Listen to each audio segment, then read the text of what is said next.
engagement is what I'm most interested in hearing from you about. How do you think we could improve that, or do you think there's something lacking there? Mr. Merchant, it's not for you, it's for Ms. Poschmann. Okay. Thank you. Do you have time for this answer? Are you ready? You can take all the time you want to answer the question. This is like the question I've been waiting for. I will do it based on my research and the outcomes that I came with that and what communities are looking for. And I can say this based on it coming from community associations, is they're looking for proactive engagement. Proactive engagement meaning coming before the application is submitted, similar to what you have with the file manager. And then once they're circulated, they have a really good understanding as to what this project's looking to achieve. That then leads to imparting knowledge, education, having a two-way conversation back and forth like we're having right now, so that I can tell you my challenges with this application and you can tell me the why behind what you're looking to achieve for. That then leads to meaningful engagement, where we get to the crux of what the problems are, we can solve the problems, and then we can lead to a development that best reflects everyone that is directly or indirectly impacted by it. So from an engagement perspective, it is about coming out early. We have to stop with just informing. Informing doesn't lead us anywhere. That's kind of a tokenistic approach, and I use the word tokenistic in my thesis, and I know that is a bold statement to make, and I mean that as a modern term, not as the 1960s term that is described by Sherry Arnstein. We need to have a conversation, and many Calgarians do not feel like that conversation is being had.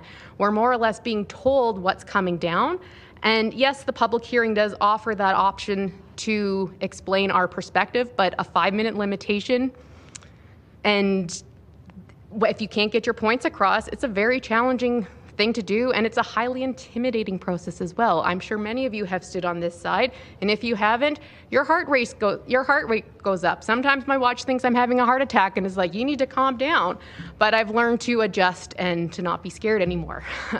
So yes, engagement, we have to get away from strictly informing, and I know that is the basis of the engage policy with the city, and it is nice that that is an option that is available, but there needs to be better means of collecting information, but also Calgarians want to hear the why behind things, and that's not necessarily being told.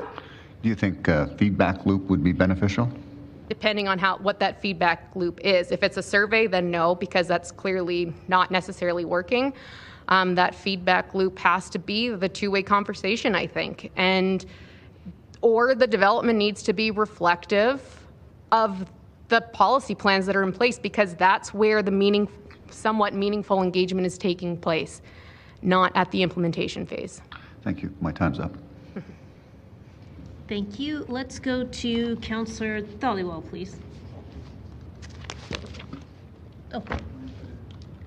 It's showing on mine, but it hasn't been checked by you at 4:33. Okay, yeah, go ahead. Thank you.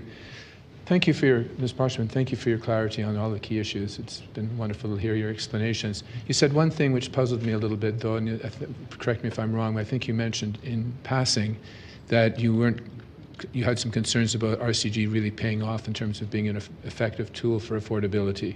Yes. Could you care to expand on that a little bit? Well, and I kind of alluded that, I don't have the answer to this, and this is where I would hope administration may be able to provide information at a later time, is of the RCG complexes that have been built, of those, how many are considered affordable? What is considered affordable, first of all? That's kind of the low-hanging fruit, I guess you can say, is what is considered affordable in this day and age.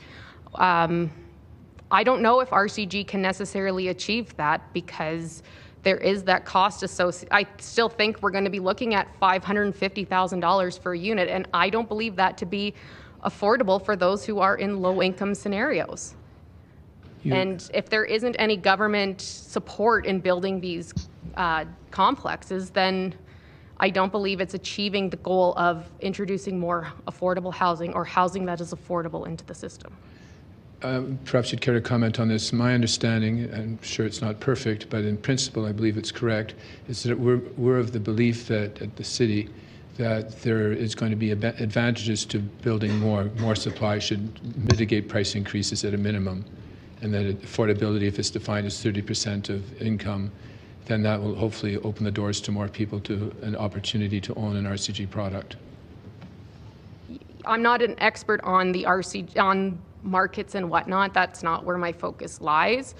But just based on where you see RCG taking place, it's not happening in the more affordable communities. And yes, this opens up that opportunity for RCG to be introduced into communities that are further from the inner city where the land prices may be more affordable.